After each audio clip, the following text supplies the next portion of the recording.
రేవంత్ రెడ్డి గారిలో నాకు మంచి లక్షణం ఏంటంటే మిగతా వెళ్ళడంలో కూడా మనసులో అంతా చెప్పేస్తాడు. బోళా మనిషి. ఇది చెప్పింది వాస్తవమే.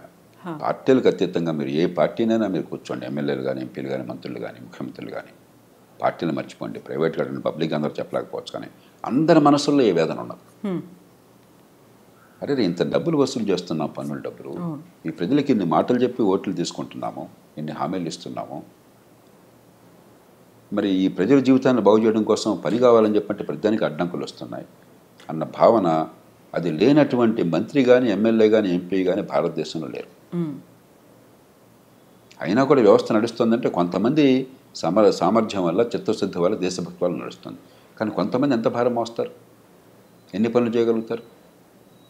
కాబట్టి ఖచ్చితంగా అధికార యంత్రాంగం ముఖ్యంగా ఎంత పై స్థాయిలో ఉంటే అంత బాధ్యత మీ మీద ఎక్కువ. నాయకత్వాన్ని ఇచ్చే బాధ్యత మీద, ప్రమాణాలను నెలకొల్పే బాధ్యత మీద, మిగతా వాళ్ళని జవాబుదారీగా చేయాల్సిన బాధ్యత మీద. అందులో మన దేశంలో అధికార యంత్రాంగానికి ఉన్నంత గౌరవం, ఇంత రక్షణ ప్రపంచంలో ఎక్కడా లేదు. రాజ్యాంగంలోనే పెట్టాం.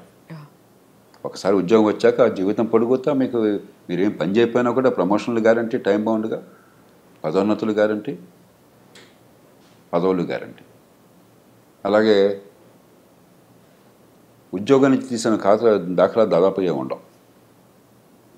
మీరు ఎంత అసమర్థులైనా, ఎన్నో సందర్భాలు అవినీతి ఉన్నా కూడా ఏం జరగదు పెద్దగా. ఊరికే 2 నెలలు ఎవరన్నా ఉంటే 2 రోజుల కోసం మాట్లాడతారు అంతే, ఇంకేం జరగదు. అన్ని కీలకమైన ఉద్యోగాలు మీ చేతుల్లోనే. అది ఎలాగో ముఖ్యమంత్రులకు కూడా తెలియదు ఎందుకు అలా జరిగిందో. కార్డర్ రూల్స్ అని పెట్టేసి, కార్డర్డ్ పోస్ట్ అని పెట్టేసి రకరకాల రూపాలతో ప్రభుత్వాలకు కూడా అర్థం కాని రీతిలో కీలకమైన పదవులన్నీ మీకే. మరి సమాజం ఇంత గౌరవాన్ని, ఇంత రక్షణని ఇచ్చినప్పుడు, నెత్తిని పెట్టుకున్నప్పుడు మిమ్మల్ని, ఈ సమాజానికి మనమే ఇస్తున్నాం తిరిగి. ఆ రకంగా చూస్తే ఒక చిన్న ఉదాహరణ, హైదరాబాద్ నగరం నీళ్లు చూడండి. వేల కోట్లు ఖర్చు పెట్టి ప్రజల పన్నుల డబ్బుల్లోంచి మనం లేదా అప్పులు తీసుకొచ్చి గోదావరి నుంచి, కృష్ణ నుంచి లిఫ్ట్ చేస్తున్నాం. దేశంలో ఏ నగరానికి లేని సౌకర్యం హైదరాబాద్కు ఉన్నది. మంచినీళ్ళ విషయంలో 2 మహానదులు 2 పక్కన ఉన్నాయి కాబట్టి కృష్ణా, గోదావరి, మరి చాలా వేల కోట్లు ఖర్చు పెట్టి అక్కడి నుంచి లిఫ్ట్ చేసి ఏర్పాటు చేసాము, నీళ్ళు వస్తున్నాయి. ఆ నీళ్ళలో 45% నీళ్లు మన ఇంటికి రాకుండా మూసిలో కలిసిపోతున్నాయి. ఇంతకంటే నేర సమాన నిర్లక్ష్యం ఇంకేమన్నా ఉందా? ఒక పేద దేశంలో ఇన్ని వేల కోట్ల రూపాయలతో నీరు అక్కడి నుంచి ఇక్కడి దాకా తీసుకొచ్చి ఆ వడ్డీలు కడుతూనే ప్రభుత్వాలు బోడంత సతమతం అయిపోతూ ఉంటే ఆ నీళ్ళు ఇళ్ళకి చేరట్లేదే, మళ్ళీ మూసిలోకి వెళ్ళిపోతున్నాయి. పెద్ద ఎక్కడికి చూడక్కర్లా, అన్నమంతా చూడక్కర్లా, 2 మెతుకులు చూస్తే చాలు. వెరీ రీసెంట్గా కూడా చూసాం సార్, హైడ్రా తవ్వకాలకి సంబంధించి పెద్ద వాటర్ పైప్ లైన్ పగిలిపోయింది అనే మాట. అట్లాగే ఇన్ని వేల కోట్లు ఖర్చు పెడుతున్న విద్య కోసం అని చెప్పాను. గుండె మీద చేసుకుని చెప్పమానండి, మా పాఠశాలల్లో పిల్లలకి ఏ కుటుంబం నుంచి వచ్చినా కూడా ఖచ్చితంగా మంచి ప్రమాణాల విద్య అందుతోంది, వాళ్ళ ప్రతిభ వికసిస్తోంది, ఎదిగే అవకాశం వస్తుంది. మీరు చెప్పనండి ఒకసారి, నేను ఛాలెంజ్ చేస్తున్నాను మిమ్మల్ని బహిరంగంగా. ఎంత అధ్వానమైన చదువు అందుతుంది, ఇంత డబ్బు ఖర్చు పెడుతున్నామే. 25-30 వేల కోట్లు దాకా తెలంగాణ ఖర్చు అవుతుంది అన్ని రూపాయల్లో పాఠశాల విద్య కోసం అయ్యే ఖర్చు. అంతా కలిపితే 21 లక్షలు 22 లక్షలు ఉన్నారు పిల్లలు గవర్నమెంట్ స్కూళ్ళలో. ఏం విద్య అందుతుంది? ఎందుకు అందట్లేదు? ఏదన్నా పట్టుకోండి, మీరు ఏ రంగమైనా పట్టుకోండి. ట్రాఫిక్ ఉంది, ఎందుకు నరకం అవుతుంది? అక్కడ రెడ్ లైట్ ఉంటే జర్మన్ వెళుతుంటే వాడి మీద ఏమి రకమైన హారన్ మోగించుకుంటూ తిట్టుకుంటూ. కాబట్టి ఏదన్నా చూడండి, మన జీవితంలో రోజువారీగా మనకు కావాల్సింది ఏదన్నా చూడండి, ప్రజలు నరకం అనిపిస్తున్నారు. ఎందువల్ల? ఇది కేవలం రాజకీయ నాయకుడు బాధ్యతనా? రాజకీయ నాయకుల్లో తప్పులు లేదని అంటే రోజు నేను విమర్శిస్తుంటాను. తప్పులు ఉన్నప్పుడు రాజకీయ వ్యవస్థలో తప్పులు చాలా ఉన్నాయి, కానీ రాజకీయ వ్యవస్థ అడ్డుకొని అనేక సందర్భాల్లో కూడా మంచినీళ్ళు అందరికంతా ఏర్పాటు చేస్తే ప్రభుత్వం నాకు కాదంటారండి? మంచి విద్య అంతా ఏర్పాటు చేస్తే ప్రభుత్వం నాకు కాదంటారండి? ట్రాన్స్పోర్ట్ సిస్టమ్ బాగా ఇంప్రూవ్ చేసి అందరికీ సౌకర్యం కలిగిస్తే ఏ ప్రభుత్వం నాకు కాదంటుందండి? వేరే విషయాల్లో జోక్యం చేసుకోవచ్చు, వాళ్ళ లాభం కోసమో వాళ్ళ స్వార్థం కోసమో. ప్రజలందరికీ మంచి సౌకర్యాల కోసం ప్రజలు ఇచ్చిన డబ్బుతో సరిగ్గా అందజేస్తే ప్రభుత్వానికి కీర్తి వస్తుంది, ఓట్లు వస్తాయి కదా. ఎవరన్నా కాదంటారా? ఏ మంత్రులన్నా కాదంటారా? ఏ ఎమ్మెల్యేనా కాదంటారా? కాబట్టి ప్రతిదానికి రాజకీయం వంక పెట్టి మధ్యతరగతి వర్గాలు రాజకీయంలో వాళ్ళని తిడతారు కాబట్టి భారవంతం వాళ్ళ మీద వేసి నపం పెట్టేసి మనం కూర్చుంటే అది ధర్మం కాదు. ఎందుకని సార్ సమన్వయ లోపం అనేది ఉంటుందా ఇటు ప్రభుత్వానికి ఇటు అధికారులకి మధ్య? లేదు కొన్నిసార్లు మనం చూసాము ప్రభుత్వం మంత్రులు లేకుంటే ముఖ్యమంత్రి క్యాబినెట్ అంతా ప్రెషర్ అంతా వీళ్ళ మీద పెడుతున్నారు, లేకుంటే మేము చేసినట్టుగా మీరు చెప్పినట్టుగా మీరు పని చేయండి అనే మాట, ఆ తర్వాత బ్లేమ్ నేను అవుతున్నారు. కాదంటలా, కానీ ఆ మాట అనే అర్హత ఇప్పుడు వస్తుందంటే మీకున్న పరిధిలో మీరు చాలా సమర్థంగా పనిచేసి ప్రజలకు ఫలితాలు ఇచ్చినప్పుడు వాళ్ళకి నచ్చకపోవచ్చు, ఏమండి ఇలా కాదు ఇంకోటి అంటే మీ మాటకు గౌరవం ఉంటుంది. ప్రధానంలో నో అన్న మాటే మీ నుంచి వచ్చి మీ నుంచి ఏ పని కాకుండా ఉండి ప్రజలకు పనికి వచ్చేది జరగకుండా ఉండి మీరు ప్రధానికి నో అంటే వాడు ఎందుకు గౌరవిస్తారు మిమ్మల్ని? ఎన్నికైన వాడమే ఒత్తిళ్ళు ప్రజల నుంచి చాలా ఉన్నాయి పొద్దున్న సాయంత్రం దాకా. కాబట్టి ఈ వంక పెట్టేసి రాజకీయంలో ఉన్న వాళ్ళని తిట్టేసి మనం కూర్చుంటే ఎట్లాగా? ఈ సమాజం ఎంత గౌరవాన్ని ఇస్తుంది, ఎంత పోషిస్తుంది మిమ్మల్ని. ఇందాక నేను కొన్ని ఉదాహరణలు ఇచ్చాను. వీటిలో రాజకీయం ఏది వద్దని చెప్పండి నాకు.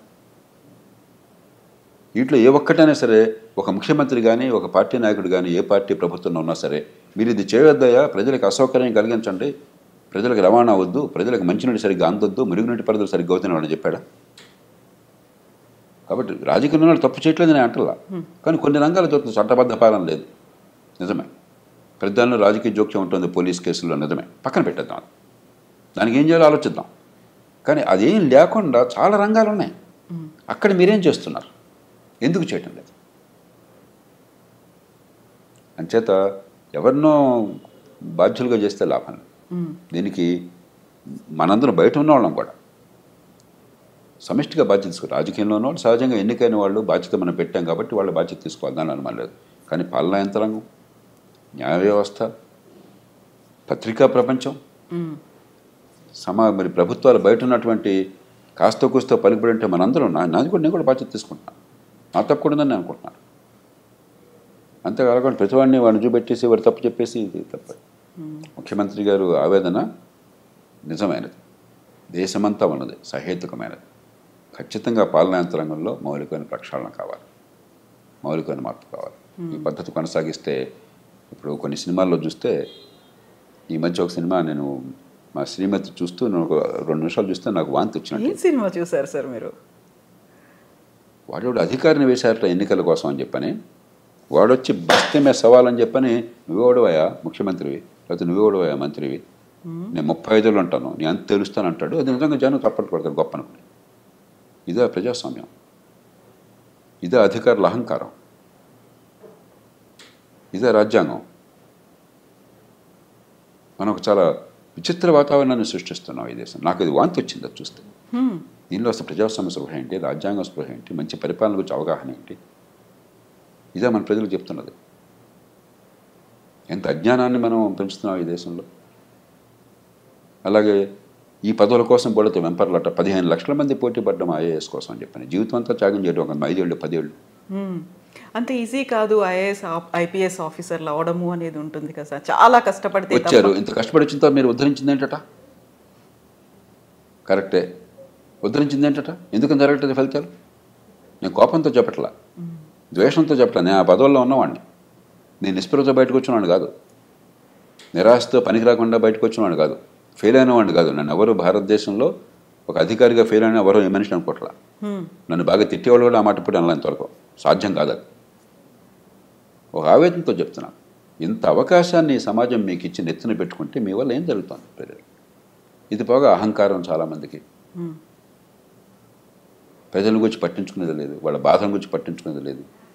మరి కొంతమంది ఏదో సెలబ్రిటీలు అని చెప్పి అనుకుని సోషల్ మీడియా అట వెనకాల ఏదో కెమెరాలతో తిరుగుతుంటారట. ప్రభుత్వాలకు సిగ్గుంటే డిస్మిస్ చేయాలి వాళ్ళని. మనం బ్రిటిష్ పరిపాలన యంత్రాంగాన్ని అనుకరించాం. ఎనానిమిటీ దానిలో ముఖ్యమైనది, మెరిటాక్రసీ, మీ ప్రతిభ వల్ల రావటం, పొలిటికల్ న్యూట్రాలిటీ, పక్షపాత రాజకీయాలు లేకుండా ఉండటం, ఎనానిమిటీ, పబ్లిక్ సర్వీస్, ఇవి మౌలికమైన లక్ష్యాలు. అవన్నీ మర్చిపోయి మీరేదో స్టార్లాగా బిహేవ్ చేయటం నాకు అర్థం కాదు. ఎంత విచిత్రంగా ఉంది అసలు, ప్రవర్తన ఎంత వెకిలిగా ఉంది.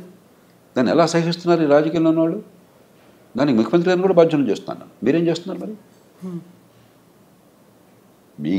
మీ ఆధీనంలో పరిపాలన యంత్రాంగం అంటే వాళ్ళలో క్రమశిక్షణ పెట్టి కొన్ని ఏ రకంగా చేస్తే మేము గౌరవిస్తాం, ఏ రకంగా చేస్తే మేము ఊరుకోమని చెప్పిన సంకేతాన్ని ఇచ్చే బాధ్యత మీకు కూడా ఉంది. సో ఈ మధ్యన ఒక ఇన్సిడెంట్ చూసాము. తెలంగాణ రాష్ట్రంలో ఒక మంత్రి కలెక్టర్ మీద అసహనం వ్యక్తం చేశారు, పబ్లిక్గా వాళ్ళని విమర్శించారు అనే వాదన వినిపించింది. ఆ తర్వాత కలెక్టర్ అక్కడి నుంచి తప్పుకున్నారు, పోస్టులు పెడుతున్నారు అనేది, సో కొటేషన్స్ రూపంలో, మోటివేషనల్ కోట్స్ రూపంలో వస్తున్నాయి అనేది. ఇన్ఫ్లుయెన్స్ ఎవరిని చేస్తున్నారు సార్? నాకు ఈ సంఘటన తెలియదు కాబట్టి దాని గురించి పూర్వాపరాలు తెలియకుండా మాట్లాడాను. మనకేమిటంటే 2 విషయాలు మనకు చాలా స్పష్టత ఉండాలి. ప్రజాస్వామ్య సమాజంలో తుది బాధ్యత వహించేది ఎన్నికైన ప్రభుత్వము, ఎన్నికైన ప్రతినిధులు. కాబట్టి తుది నిర్ణయం తీసుకునే అధికారం రాజ్యాంగం పరిధి లోపల ఎన్నికైన ప్రభుత్వానికి. మనం ఏంటనుకుంటున్నామంటే అధికార యంత్రాంగానికే పాత్ర ఉంటుంది, వీళ్ళంతా ఊరికే వచ్చారు, వీళ్ళు వస్తారు రేపు పోతారు, 35 ఏళ్ళు మేము ఉంటాం, వాడు వచ్చి రేపు ఓడిపోతాడు. చాలా సినిమాలో డైలాగ్ కూడా, నేను ఐఏఎస్ పరీక్షకి వచ్చాను, కావాలంటే పొద్దున్న ఎమ్మెల్యే ఎంపీ మంత్రిని కాగా నువ్వు అవుతావా, ఇది గొప్ప విషయం లాగా. అంటే ఇక్కడ ప్రజాప్రతినిధులకు పెద్దగా చదువు ఉండట్లేదు, క్వాలిఫికేషన్ అనేది లేదు. ఆలోచనే మూర్ఖమైనది, అప్రజాస్వామికమైనది, అవాస్తవమైనది. ఒకరోజు పరీక్ష రాసిన మాత్రం చేత గొప్పవాడు కాలేడు ఎవడొకడు. ఆ రోజు నువ్వు చదువుకున్నవి వచ్చి ఉండొచ్చు, నువ్వు బాగా బట్టి ఉండొచ్చు, లేకపోతే ఎగ్జామినర్ ఆ రోజు సంతోషంగా ఉండొచ్చు, అదృష్టం కలిసి వచ్చి ఉండొచ్చు. అంత మాత్రం చేత గొప్పవాడిని అనుకుంటే అది ప్రజాస్వామ్యం ఎట్లా అవుతుంది? ప్రజలు తమ సమ్మతితో అధికారాన్ని కట్టబెడితే ప్రజాస్వామ్యం. ప్రజలు పాలించేది ప్రజాస్వామ్యం. ప్రజలు పాలించేది వాళ్ళు ఎన్నుకున్న ప్రతినిధుల ముందు ఆ గౌరవం ఉండాలి. తప్పు చేస్తే ప్రతిఘటిద్దాం, కానీ ప్రజాస్వామ్య వ్యవస్థ పట్ల గౌరవం లేకపోతే, రాజ్యాంగ విలువల పట్ల గౌరవం లేకపోతే, ఎన్నికైన ప్రతినిధులను అగౌరవపరుస్తుంటే అది ప్రజాస్వామ్యం కాదు. ఏ అధికారికి అహంకారం కూడదు. అది మిలిటరీ అధికారి కావచ్చు, సివిల్ అధికారి కావచ్చు, న్యాయమూర్తి కావచ్చు. ఎన్నికైన ప్రతినిధుల్ని చవకగా చూడండి, వాళ్ళు తిట్టుకుంటారు. అదే పనిగా జనం కూడా తిడతారు. ఎందుకంటే ఓటు వేసేది తీసి తిరస్కరించేది వాళ్ళనే కదా, కాబట్టి జనం తిడతారు. అది ప్రజాస్వామ్యంలో సహజం. కాబట్టి వాళ్ళకి కొంచెం రాజకీయంలో ఉన్న వాళ్ళు కొంచెం వంగం ఉంటారు. దాన్ని అలుసుగా తీసుకుని ప్రజాస్వామ్యాన్ని అవమానిస్తే, ఎన్నికైన వాళ్ళు చాలా చులకనగా చూస్తే గడ్డిపోచలాగా, అది ప్రజాస్వామ్యం కాదు. అది ప్రజలకు అర్థం కావాలి. ఏ ప్రజాస్వామ్యంలో స్వేచ్ఛను అనిపిస్తున్నా ప్రజాస్వామ్యానికి మూలం అర్థం కావాలి. రెండోది, సరైనటువంటి సూచనలు, సలహాలు మీ అనుభవంతో, మీకున్న పరిజ్ఞానంతో, మీ నైపుణ్యంతో ఇచ్చే బాధ్యత మీది. తీసుకుంటారా సార్ అప్పుడు ప్రభుత్వం? అది సైలెంట్గా చేయాలి, బహిరంగంగా కాదు. నిర్ణయం తీసుకునే తుది అధికారం వారిది. పొరపాటు నిర్ణయం అయినట్టయితే, అది రాజ్యాంగ విరుద్ధం అయితే ప్రాణం వడ్డీ ఎదుర్కోవాలి. మీరు జరగకుండా ఆపాలి. రాజ్యాంగబద్ధమైనంత వరకు, చట్టబద్ధమైనంత వరకు మీకు ఒక జడ్జిమెంట్ ఉంది, ఇది మంచిదని. కాదని ఇంకో జడ్జిమెంట్ వారుకుంది, తుది జడ్జిమెంట్ వారిదే. అమెరికా లాంటి దేశాల్లో కూడా ఒక్కసారి ప్రభుత్వ నిర్ణయం తీసుకుంటే అది పబ్లిక్ పాలసీ అనేది కోర్టులకు జోక్యం చేసుకో. పబ్లిక్ పాలసీ చేసే బాధ్యత ఎన్నికైన ప్రభుత్వానికి. మీరు ఇక్కడ కూర్చుని బాగోగుల నుంచి అధికారం మీకు లేదు. విమర్శించవచ్చు ప్రజలు, చట్టసభలో విమర్శించవచ్చు. ప్రజల దగ్గర మళ్ళీ పోయి తప్పు నిర్ణయాలు చేశారు, ప్రజలు అన్యాయం చెప్పచ్చు. లంచం ఉంటే మనం కోర్టులో శిక్ష వేయచ్చు తప్ప, దురుద్దేశం ఉంటే శిక్ష వేయచ్చు తప్ప, వాళ్ళకి అధికార పరిధిలో నిర్ణయాలు చట్టబద్ధంగా తీసుకుంటే దాన్ని కాదనే హక్కు ఎవరికి లేదు, విమర్శించే హక్కు ఉన్నది. సార్, ఇక్కడ ఇంకొక వాదన ఉంటుంది. ప్రభుత్వాలు మారినప్పుడల్లా అక్కడ ప్రభుత్వంలో ఉన్నటువంటి మంత్రులు, మంత్రివర్గం, సీఎం అందరూ పోతారు. ఏదైనా నిర్ణయాలు తీసుకున్నట్టు మాత్రం బాధ్యులు బలయ్యేది అధికారులే అనే మాట సార్. ఒకటి ఖచ్చితంగా పార్టీలు, ప్రభుత్వాలు తప్పన్నది. మనకి 100 మంది అధికారులు ఉంటే నిజంగా పనికొచ్చే వాళ్ళు, ప్రజలకు చేయగలుగుతున్న వాళ్ళు 5-10 మంది ఉంటారు. క్షేత్రస్థాయి వదిలేద్దాం, జిల్లాలో వదిలేద్దాం, బట్ రాష్ట్ర స్థాయి, జాతీయ స్థాయికి వచ్చేసరికి మీకు పనికొచ్చేవాళ్ళు కొద్దిమంది, ఇంతమందిలోనూ.